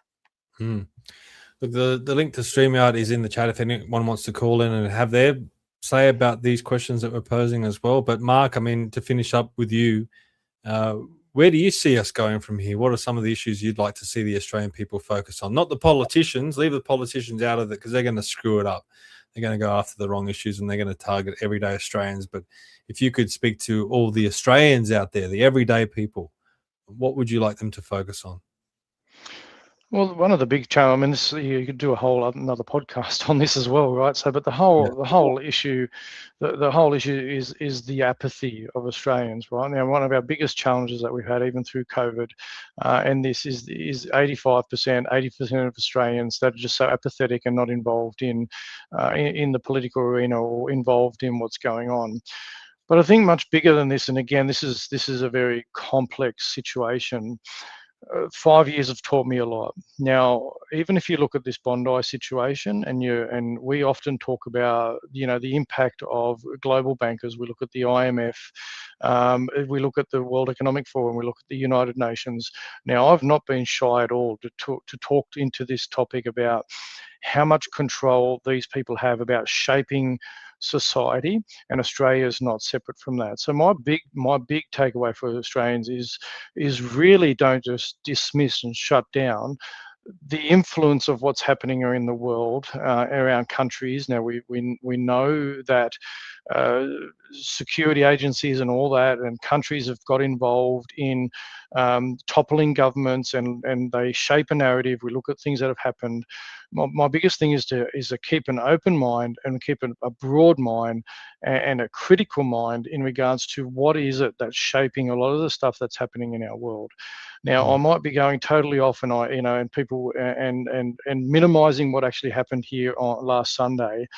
But in the back of my mind, nothing would surprise me that it was actually deliberately set by people to get to have a certain outlet or event, like all these things that are happening. They're talking about gun laws, they're talking about further censorship, all these sorts of things. Now, I know that's going down a bit of a rabbit hole for people, but I just think, look, what I've lived through the last 5 years, I don't discount anything now, guys, right? I just have an open mind to it. People can come at me and call me whatever you want to label me. I've heard it all in the last 5 years, like I've been challenged by a lot of things. I just think people need to be aware that there's a lot more at play in our nation than what we just see coming through our media and that, and really just look a bit deeper. So that's kind of where I'm sitting at. The other thing I wanted to kind of talk into just slightly more was this. We are aware there's 2 billion people that identify as Muslim around the world, right? Now, I don't for 1 second believe that 2 billion Muslims feel and will act in the way that the radical Islamists, ISIS, Hamas, whatever you're talking about, are thinking the same of doing what they've done to fellow humans, right? I just find it really hard to believe that, and people might call me naive. That's 2 billion people that I don't believe. I think it's a very small number of very radicalized people, and I think one of the things we do need to focus on a bit more in this country is if you look at the Islamic leaders in our country and look at the type of stuff that's been, the type of rhetoric that's coming out of mosques or whatever from radicalized people. Now, young minds are very impressionable, and they will listen to 1 or 2 or 3 or 4 radicals, and they will shape the minds of people, right? And I did want to share this quickly. I'm not sure if we've got time in that, but I did sort of want to share my screen quickly and show you if I can, Stephen, if we've got a bit of time. Yeah, sure. And I've shared this article quite a bit, and it was originally penned in 2004, not long after the 9/11 attacks, and it was updated by Ibn Barak in 2018. Now, this is a call to Muslims of the world from free thinkers and humanists of Muslim origins. Now, I've shared this a lot because it's a very detailed article. It's actually quite in detail, but it breaks it down a little bit. But this is them to tell us about what the Quran teaches. Now, I'm saying 2 billion Muslims. I'm not saying they all think like this. I'm talking about radical teachers, right? The Quran tells us not to make friendship with Jews and Christians, kill the disbelievers wherever we find them, murder them and treat them harshly, fight and slay the pagans, seize them, beleaguer them, and lie in wait for them in every stratagem. Allah and his messenger want us to fight the Christians and the Jews until they pay the jizya, penalty tax for the non-Muslims living under Islamic rules with willing submission and feel themselves subdued. Now, they go through a whole heap of things. This is a massive article, but hear this little bit. Although we are asked to be compassionate amongst each other, we have to be harsh with unbelievers, our Christian, Jewish, and atheist neighbors and colleagues. As for him who does not believe in Islam, the Prophet announces with a stern command, seize ye him and bind ye him and burn ye him in the blazing fire. Now, this has come from secularist Muslims. This is their texts, right? But this is the radical teachers teaching this sort of stuff to young, impressionable minds, and this is what we need to be aware of. This is what we've got to be aware of that's in there. Now, the other thing I did want to point out is this is the World Watch List. Now, this is a bit of a Christian-based thing, right, about persecution around the world. But if you have a look at the top list of these, you've got Islamic oppression in Somalia, you've got Islamic in Yemen, or the top 20 to 30 is all Islamic rule and Islamic oppression, right? So this isn't a coincidence. People, we need to stop putting our head in the sand to think, and again, let me reiterate, I'm not saying 2 billion Muslims feel this way. I'm talking about the radical thinking, right? So my big thing is, I don't care if you can take that down now if you like, but I don't care who you are, what your ideology is, what your religion is. If you have the mindset that you want to control and subjugate your fellow man, I have an issue with you. It's as simple as that. I don't care where you sit, where you're from. If you come over to countries and you believe that your status as a human, your status in your ideology or whatever, if you believe that you are above other humans in your belief system and you want to subjugate them because of your belief system, I have huge issues with you, and I don't care where you come from. And that's just where I sit on it. And people need to be aware of that. We need to stop shirking away from these conversations, that there's actually radical people that are teaching this stuff from the books of their history, all right? And as I said, there's 2 billion Muslims. I'm not for 1 minute suggesting that that's the majority, right? But no, some of the Muslims I know are the nicest, most giving people you ever meet in your life. So, I mean, I think it's like with all races and cultures, there's the good and the bad. But we have had another caller call in. I mean, this is going to be a good one because I think it's going to get this perspective of the younger generation. John Martin, g'day, mate. Good to have you back. Hey, how you guys going? G'day, Good. John. Yeah. No, you're very opinionated, John the boy. Let us have it. Yeah. Well, when I first saw what happened, I was sitting on the couch, watching the TV, and I had my iPad out, and I saw a notification shooting at Bondi. Straight away pops up on the TV. And immediately, the first thing you notice is like all the details are coming on social media, all the clips, all the videos, all the info bites are coming through, and the interviewing people on the street. And it's at a Jewish festival, and it was obviously like an Islamic terrorist attack. It was so obvious. There was ISIS flag. There was everything from very early on in the night, from within 1 or 2 hours of it actually happening. We knew what had happened. It was so obvious from all the witnesses, all the information that was coming out. But the mainstream media would not say anything. They would not. Every time that a witness would come on and say, "Oh, look, this is how it happened. It's because of the Albanese government not talking about this issue, not taking any action on it." They cut them off and say, "Okay, we've got to go, so we can't talk about this." And Albanese that night, when he addressed the attack on social media or something, he didn't even mention the Jewish people or that it was really a terrorist attack at all. So weak. And the reason, like, you can't cover this up as Albanese has over the past 2 years. From October 8, when they were saying gas the Jews in front of the Sydney Opera House, we knew they were saying gas the Jews. They did an investigation, and they gaslit everyone to saying, "Oh no," they were saying, "Where's the Jews?" Does that make it any better? Like, does seriously that make it any better? They're saying, "Where's the Jews?" But they were saying gas the Jews. It's so obvious. And for the past 2 years, they've been spitting out their anti-Semitic incitement to violence in their mosques, in their protests, on their social media, and the government has done nothing. We're not talking about hate speech here. We're talking about incitement to violence. If we want to talk about conflating issues, separate hate speech from incitement to violence, because that's what we've seen over the past 2 years. and the government has done nothing. And I think it's absolutely ridiculous. This was going to happen at some point, because it's not, as you guys have said throughout the night. I've missed the first hour, so I've only been here the past 40 minutes. But the issue is not guns, it's not knives, as we see here in Victoria. It's not cars, because that would be the next thing that people will use if they ban guns and knives. It's a cultural issue. It's a religious issue. And I know lots of Muslims that I work with in retail, and they're the most like loveliest people ever. But people that are intentionally inciting people to violence should not be allowed to do so. They should either be in jail or they should be deported. And that's a minimum that should be happening right now. Got a comment here from Dave. He says, I don't know how true this is, but this is the comment. The Jewish Talmud says similar things to the Quran versus that what were just read. Both are troublesome. I guess this goes to a larger point. I mean, we had two crazy people on a bridge in Bondi shooting people, and now we're turning this into a religious battle. What radical side of this religion says this, and what radical side of that religion says this. When we go back to it, what is Australia meant to be? What is our culture meant to be? We're not meant to be killing. I don't care where you come from. I don't care what religion you are.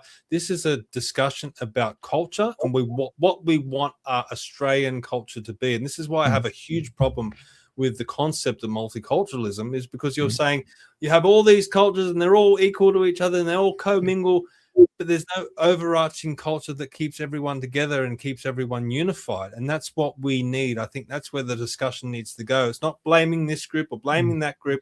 I think it's calling out the issues when they need to be called out, which Mark just did. But it's recognizing that we are one people now. If you want to come to this country, then you need to damn well assimilate to our way of life. Otherwise, you're on the plane and you're out. If you want to stay here, you assimilate to us, you live with us, and we all live peacefully like Australia used to be, when people could go to bed at night and not lock their doors, and they could have their kids playing outside in the street all afternoon, and they wouldn't have to worry about them because they knew the neighbors were going to look out after them. There wasn't going to be any crime or any pedophilia or any of the damn nonsense that goes on now. We need to get back to the discussion of what country do we want to live in? What is Australia meant to look like? I don't care about all this argument about this religion and that religion and this group and that group. It's about who we are as an Australian people. Who do we need to be? I mean, John, I mean, you're a lot younger than all of us. You've got a lot of years ahead of you. I mean, this is going to impact you more than the three of us sitting here. I mean, what do you think about that? Yeah, I think at the rate we're going, like, it's not sustainable. Like, we don't see this very often. Like, I wasn't alive to see Port Arthur or 9/11, or I think I was too young to even really know about the Lint Cafe siege or anything like that. But this sort of thing is gonna become more common the more we stray away from unifying around things we can unify around. If we're bringing in people that disagree with Australian values, that don't want to assimilate, then we're dividing ourselves unnecessarily. Like in scripture it says, a house divided against itself cannot stand, and that's literally what we're doing. We're trying to build we're trying to build a building with different types of bricks or cement that don't fit together. It doesn't add up. Like, I don't know how the government can justify this sort of thinking, and this is like I know a lot of younger people, they don't think about the long term, but in the long term, this affects housing policy, this affects economic policy, this affects how a way of life. Like, I saw recently there was a post, like Germany, like they've got bollards everywhere around all of their Christmas festivals and everywhere. Look, we see in the UK, they're arresting people daily for Twitter posts and the like. Democracy, and it's supposedly more than dictatorships. I don't think that's the route we want to go. And so they're using this to take away our freedoms, and they're dividing us. And I'm wondering, if are they doing this on purpose? Because I don't know why they would do it otherwise. It just doesn't add up at all. It seems common sense to me, if I'm honest. Like, for politicians, they're thinking about votes, they're thinking about pleasing people, but for some, there's got to be some sense of humanity somewhere. Like, maybe they've lost it, maybe they've been bored out, I don't know. But unless we change course, we're going down a rabbit hole that we won't be able to dig ourselves out of. Look, we're probably at the end now. I mean, this is a conversation that could rage all night and probably going to rage all into 2026. I mean, I think this is an important discussion. I think it's something that we definitely need to look at. And I guess, as I said on the Mike Ryan show, one of the silver linings of this horrific tragedy, and it was horrific, and I mean, it breaks my heart that that poor little 10-year-old girl died at a petting zoo, having a nice time with her sister, like having a young daughter myself. It breaks my heart to hear these stories and to say that there's a silver lining when something tragic like that happened is a bit silly. But look, I mean, there has to be a positive in everything. And I think one of the positives that needs to come out of this is how do we redefine ourselves going forward? We have to start confronting some of these serious conversations that we have been skirting around. I mean, we've talked about a lot about immigration. We've talked a lot about these different issues in the past, but we haven't really confronted them. And I think it's time to confront them and to set sensible policies going forward. But unfortunately, I don't think the politicians that are in there now are up to the task. And I think that's why the Australian people have to get more and more involved. And we have to have discussions like this and get discussions like this out there. So look, I appreciate all you coming on tonight. I hope to have you on again in the future, including you, John, and also Richard, who called in earlier. And thank you to everyone that was putting comments in the chats. I think they were incredibly valuable. And I think people need to start thinking about these issues. But I guess to finish up, any final comments, Katy, John? Well, actually, I'll give it to you first, John, and then we'll let you go, and then I'll hear from Katy and Mark. Any final comments that you want to maybe talk about what you're doing in Victoria? Yeah. Oh, we might have lost you there, mate. Am I still there? Yeah, you're here. Yeah, we've got you Okay, back. cool. Yeah, well, on the YTFC, I'm now the national coordinator because we've had our national coordinator step down, so I've become the national coordinator for that. So doing work with that, doing a lot of social media work and doing a lot of podcasts and stuff like that. And so we're seeing a bit of growth, which is nice. And so yeah, if you don't know about us, you can go to youngconservativeforchrist.com and you can learn more about us and see our work. But to finish on the Bondi thing, I think I said in my response video to this, times like this remind us of how precious life is, how short it is.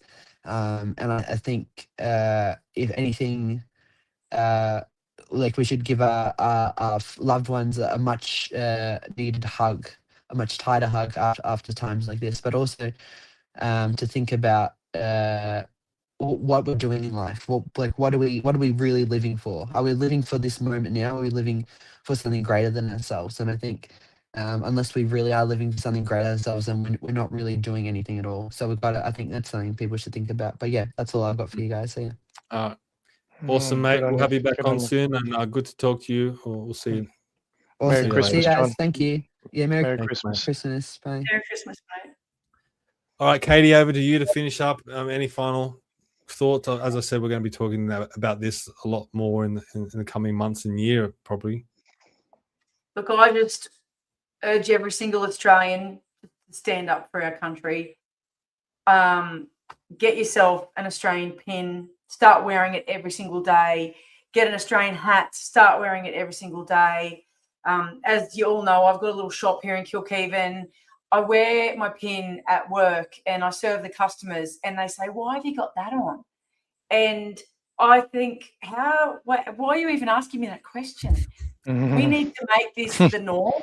We need to make it normal because at the moment, there are not enough of us that have any pride in our flag and in ourselves and in our nation. So just stand up for Australia. Jump online and order a flagpole. My dad did it recently because his old one broke. It was so simple and it was like $50. Stick a flag in your front yard. Just start doing it because people need to know who we are and what we stand for.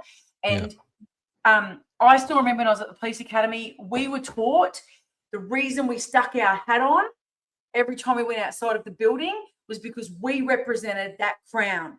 And that was the thing that we represented. And you must wear it with pride no matter what. The same as tribes in other countries wear their headdress and it shows who they are. We are Australians. Start showing the rest of the world who we are. Get this thing out everywhere. I have ordered massive stickers of it. I've stuck it everywhere, on the industrial bin at work, on the front door of my shop, everywhere. I've got truck drivers coming in to buy the flags from all around the place because they just want to put them out there. So let's do it, Australia. Let's show everybody who we are. And we do that by showing the thing we represent, and that's this thing here. Wear it with pride.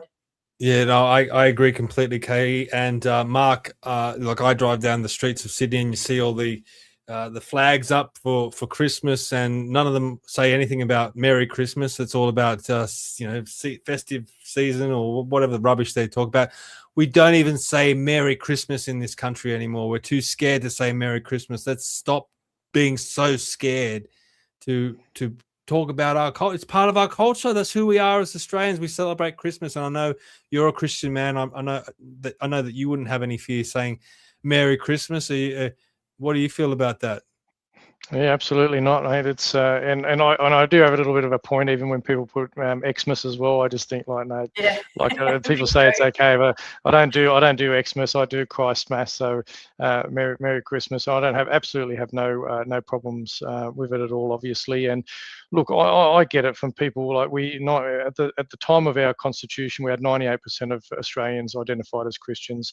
We're lower now. We're below 50%. We're still the biggest religion in this country, but unfortunately, obviously, secularism has taken the lead in that, obviously, and other religions are nowhere near it. I'd like to think, from a lot of conversations I've had, people that have went through COVID, we're actually seeing a massive rush towards churches and Christ. Again, I think there's something resonated with people, and I'm seeing a lot of conversations from people that were sort of secularist, agnostic, whatever. Actually, more Bibles are being purchased, more inquisitiveness around going to church and that. So look, and let's face it, look, our country was shaped on Christian ethos. A lot of the services that help people in the world or in our country come about because of Christian ethos. So look, I just think, I just hope everybody that was on this show, I wish them all a very, very Merry Christmas as well. But I really just want to reiterate really what Katie was saying. Look, as I said, my parents are both German. I'm blessed that my parents chose Australia to migrate to and be naturalised. My brothers and myself were all born here.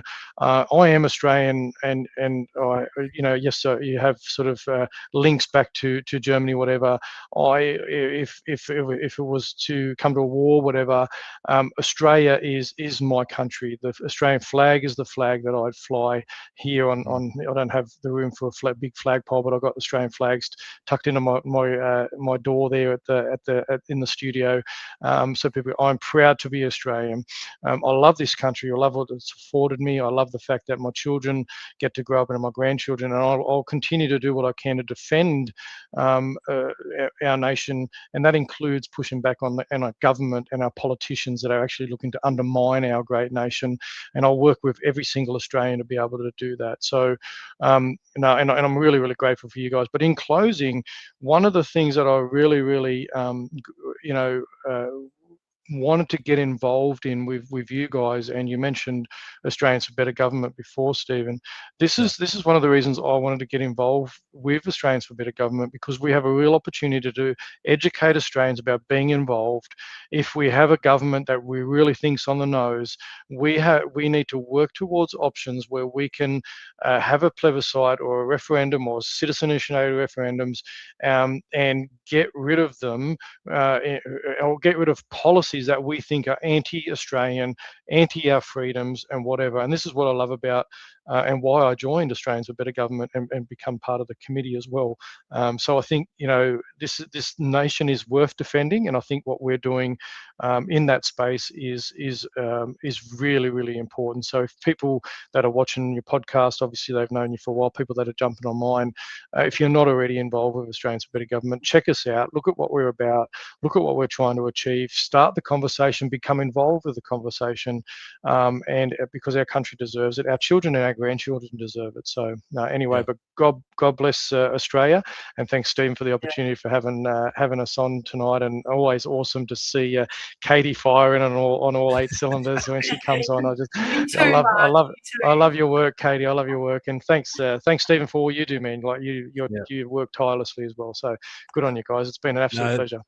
Thank you, Mark. I love your work and everything that you do. And I was feeling when Katy was firing up, that's the Prime Minister what we should have right there in Katy McCallum. But I just want to let everyone know, as Mark said, head to AustraliansForBetter.com and you'll find out about everything that we're doing for Australians for Better Government. And you'll also see this, the Australian flag campaign. You can actually get your own Australian-made Australian flag by contacting your local member of Parliament. It's through, believe it or not, the office of the Prime Minister and Cabinet. So I even had to go down to Zali Steggall's office and get my flag. So if you need an Australian flag to fly proudly, just contact your local representative of Parliament, and you can find all that information at AustraliansForBetter.com, and also support everything that we're doing by signing up to be a member if you haven't done already. Australians for Better Government has been going for about a year now. It's almost up to our anniversary. So please jump on board, and we're going to be pushing forward with a lot of our proposals around getting Australians back more involved in politics and taking the power away from the politicians. While you're at it, also check out Mark's stuff and what he's doing. A lot of the listeners are already listening on his Facebook page, but you can, hold on, let me bring it up correctly. You can follow Mark on Facebook. I was going to share his Substack, but unfortunately Substack's playing silly buggers with Mark, so check out his Facebook, and you'll also find his website up very, very soon. It's Mark Neugebauer on Facebook. And if you want to follow Katy, head to Let's Rethink Renewables.org. You'll find all the social media there as well. They're on Instagram and also Facebook, so you'll be able to keep up to date with everything that Katy's doing and the fight against renewables. But we didn't even talk about tonight. We're fighting so many different fires around the joint everywhere.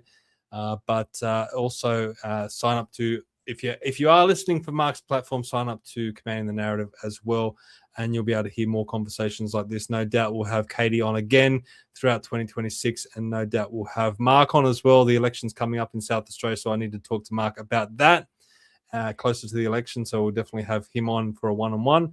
But for everyone else watching tonight, thank you for sticking with us. This is an emotional issue. This is an important issue and something that needs to be discussed. So thank you for coming on this journey with us. Merry Christmas. Let's not be afraid to say it. Merry Christmas to you all. Be safe, be happy, and don't let anyone make you afraid at all. We'll see you all next time. Bye-bye. Amen, brother. Good on you guys.